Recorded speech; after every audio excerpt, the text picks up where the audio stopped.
L'indice CAC 40 termine la séance sur une nouvelle progression en attendant les conclusions de la Réserve fédérale américaine sur son resserrement monétaire. Parmi les valeurs qui se sont distinguées ce mercredi, on retrouve Arkema. Le chimiste de spécialité a annoncé l'annulation de 2 450 435 actions autodétenues, soit 3,19% du capital social du groupe. Par ailleurs, la société a révisé à la hausse l'augmentation de ses capacités de polymères fluorés sur son site de Changshu en Chine et vise désormais 50% contre 35% annoncé précédemment sans changement de date de démarrage.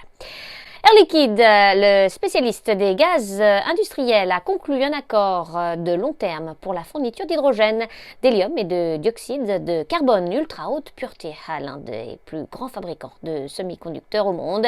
Dans le cadre de cet accord, Air Liquide prévoit d'investir près de 60 millions de dollars pour construire et exploiter des unités et systèmes de production que le groupe détiendra sur un nouveau site de production à Phoenix, en Arizona. La mise en service est prévue au cours du second semestre 2022. On passe à EDF. L'intersyndicale du fournisseur d'électricité a appelé à la grève pour protester contre les mesures annoncées par le gouvernement français destinées à limiter la hausse des tarifs de l'électricité en 2022. Forestia, l'équipementier automobile, a de son côté obtenu l'autorisation par la Commission européenne de l'acquisition d'une participation majoritaire dans HELLA.